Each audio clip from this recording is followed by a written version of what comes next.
Oui, vous avez parlé depuis le début d'une public jeune en le définissant comme une génération ou une cible 15-34 ans. En tant qu'homme de marketing, pour moi, une cible, c'est un point précis. C'est pas un mur. Donc 15-34 ans, pour moi, c'est pas une cible. Parce qu'entre 15 et 35 ans, j'espère que les gens de 35 ans sont éventuellement un petit peu plus mûrs que les jeunes de 15 ans. Donc pour moi, c'est pas une cible. Or, vous avez parlé que d'une cible unique. Qu'est-ce que vous en pensez ? Allez-y. Moi, je pense qu'on a évoqué le fait qu'au contraire, il y avait une hyper-segmentation des jeunes, peut-être même un peu trop. Alors, soit on est sur la segmentation qui réfère au monde scolaire, la segmentation des lecteurs et des non-lecteurs. Au musée, par exemple, c'est un sujet qui nous préoccupe beaucoup, de savoir à qui on s'adresse, à des lecteurs ou des non-lecteurs. Ce tuilage de génération dont j'ai parlé montre bien qu'au fond, on a tendance à être en difficulté par rapport à une très grande segmentation telle que celle que vous évoquez. Donc moi, j'ai plutôt l'impression qu'on saucissonne peut-être un peu trop, justement. Donc quand on se pose la question de savoir comment on accueille les tout petits, les bébés, dans un musée, je pense que voilà, on élargit encore le spectre. La question que vous posez a été beaucoup débattue dans les échanges qu'on a eus avant, parce qu'en ami, vous avez remarqué jeune entre guillemets, et c'est vrai qu'on connaît l'article célèbre de Pierre Bourdieu qui dit la jeunesse n'est qu'un mot et qui avance l'idée que en fait c'est une catégorie sans réalité sociologique en fait. Et puis au fond, ce qui ressort des échanges que j'ai eus avec les intervenants, c'est que si, en fait, cette catégorie a quand même du sens. C'est-à-dire, peut-être que je trahis leur point de vue, mais j'ai l'impression que autant, dans un premier temps, il faut se méfier de la généralisation et du stéréotype, autant vouloir absolument segmenter les âges et les distinguer de façon techniquement repérable, c'est sous-estimer la dimension symbolique de la représentation de l'appartenance aux jeunes, pour les jeunes, pour les adultes. Et au fond, je ne sais pas, mais j'ai eu l'impression que des échanges, la catégorie des jeunes ressortait plutôt enrichie. Moi, je dirais, quand on fait un métier de télévision, je suis d'accord avec vous, d'où mon clin d'œil sur la fameuse ménagère de moins de 50 ans qui existe de moins en moins, et je crois même n'est jamais apparu dans notre beau monde. Voilà, l'idée aujourd'hui, c'est de se dire, voilà, il y a ce fait jeune, peut-être parfois trop perçu par les politiques comme un péril jeune, alors que les jeunes se considèrent en vue de 2012 comme une des solutions dans la société, alors qu'en France, contrairement à des pays comme les États-Unis, le Royaume-Uni ou le Brésil, où on considère la jeunesse comme simplement la clé, en tous les cas, une des clés de l'avenir. Donc je dirais qu'en matière de métier de la télévision, il faut prendre ce public des jeunes, non pas effectivement sous l'angle des 15-34 ans, mais comme l'existence d'une force qui est là pour nous amener à nous poser des questions sur comment je fais de la télé autrement, comment je m'adresse à eux comme des citoyens, comment, quand je fais une émission d'information, je traite les révolutions arabes parce que les jeunes ont eu un rôle moteur et les médias sociaux, etc., etc. Donc il faut vraiment le prendre comme des logiques d'indicateurs, d'ouverture, de réflexion. Et je crois que c'est tout le but de notre message. Et je crois que dans le service public, on n'est pas du tout dans une sursegmentation. On est à qui on s'adresse en tant que citoyen. Non, je suis tout à fait d'accord. Je crois que vous avez raison de poser la question. C'est pas, moi, je pense qu'il faut penser en termes d'hétérogénéité et non pas d'homogénéité. Et je vais vous embêter encore avec mes digital natives, mais là, il y a une vraie ligne de partage qui est une ligne de richesse, qui est une ligne de possession, qui est une ligne sociale et économique, hein, parce que tout le monde n'est pas digital native. Encore faut-il être dans un environnement d'écran chez soi. Mais quand on est chez ceux-là, c'est de nouveau la notion de communauté, d'affinité élective, de centre d'intérêt qui est surdéterminante.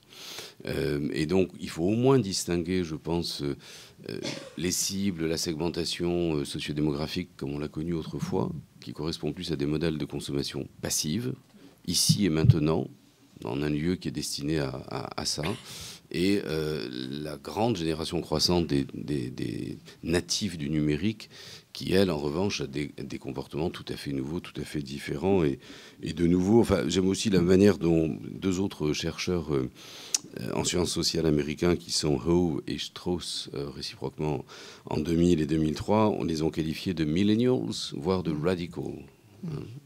Mais en même temps, radical, parce qu'ils ont, ils ont une vraie volonté de transformer le système dans lequel ils sont nés, qui n'est pas le leur. Mais en même temps, cette nativité est glissante quand même, parce que ce n'est pas une nativité comme celle que nous avons dans notre calendrier, l'an 0. C'est une nativité, oui, parce que tout de même, les métaphores sont lourdes, hein, enfin, je veux dire, natives. Et donc, c'est une nativité glissante, parce que le terme a été créé en 1993, il a été structuré, comme 2001, tu le rappelles. 2001. 1993, la 2001. première publication. 1993. Il a été restructuré dans l'opposition Natives Immigrant au début des années 2000. Et donc, ça veut dire aussi qu'il y a le sentiment que des transformations médiatiques importantes interviennent et qu'à un moment, elles se nouent avec un usage qui conduit à ces pratiques de socialisation. Mais ce phénomène dure plus longtemps qu'il n'en a l'air. Et en fait, les premiers qui ont été qualifiés de digital natives en 93 avaient entre 13 et 20 ans. Donc les plus vieux d'entre eux ont 38 ans. 38 ans. Donc il y a aussi ce phénomène très complexe qui est le sentiment qui se prolonge qu'en permanence la rupture se produit et qu'elle ne cesse de se produire. C'est un peu comme un Fukushima. Un Fukushima numérique, c'est-à-dire qu'au moment où l'accident se produit, il dure. Et comme il y a aussi beaucoup de commentateurs pour annoncer tous les 2 ans une révolution civilisationnelle, ce glissement ne cesse aussi de se construire. Ce qui ne veut pas dire qu'il n'existe pas. Il est peut-être moins ponctuel et plus... Il y a un glissement progressif de la nativité. Mais là, c'est un terrain théologique. Simplement, là où je continue, Yves, à pas être d'accord avec toi, c'est que en décembre 1995, il y avait 16 millions d'internautes, 0,4% de la population mondiale. 16 millions. Donc c'est pas des digital natives, à part les 16 millions en question, et encore. En 2000, et donc un an avant que Prensky écrive son papier, 359 millions. Donc 5,9% de la population mondiale. En 2010, 1,8 milliard, un quart de la population mondiale. C'est-à-dire on est multiplié par 5 en 15 ans. Donc la notion de digital native se comprend aussi par rapport à cette différence qu'il y a entre 16 millions et 359 millions. C'est pas pareil. Voilà, il y avait peut-être des gens en avance, mais rappelle-toi la taille même des premiers... PC personnel, c'est à l'époque, la problématique, je me souviens très bien, parce que c'est l'époque où on a créé les premiers DESS multimédia à l'école des Beaux-Arts, le master hypermédia, etc. À l'époque, en fait, derrière la notion de digital natives, les gens parlaient de l'habitude de l'écran par rapport à l'habitude du livre. Et puis petit à petit, en fait, comme les usages se modifient, en fait, c'est pas le même processus qui est en jeu. On est bavard. Hein. On vous donne la parole, mais on est très bavard, en fait. Johan Dragan, professeur à Bucarest, qui nous a fait le plaisir d'être parmi nous aujourd'hui. Bon, chers collègues, merci de m'avoir offert l'occasion de participer à cette expérience bien inédite. Première remarque, je ne sais pas si vous la partagez. L'originalité, donc... je vois dans le dispositif, dans l'organisation, une continuité, un mixage entre télévision et monde académique. Exact. Je ne sais pas si votre débat, c'est plutôt du type salon, du type café, commerce, pas du tout du type duel. Mais en tout cas, je vois une certaine empreinte de la télévision sur les débats Ça doit être les oreillettes. Qui se passe dans le monde académique, où j'apprécie plutôt cette formule qui est plus dynamique, où ceux qui conduisent les débats, il est la figure à peu près de l'animateur. Les intervenants ne sont pas les vieux profs, ils sont plus actifs et interactifs dans ce genre de réunion. Donc, pour moi, c'est une expérience utile. J'espère avoir l'occasion de la répéter à Bucarest. Mais on vient quand vous voulez. Hein. On fait des shows comme ça, régionaux. On va faire un deuxième remarque. Bon, si je perçois exactement ou correctement ce que vous êtes proposé de soumettre à la réflexion et au débat, c'est la translation d'une approche, disons, démographique de la jeunesse. On n'est pas dans une instance des démographes ici, c'est normal.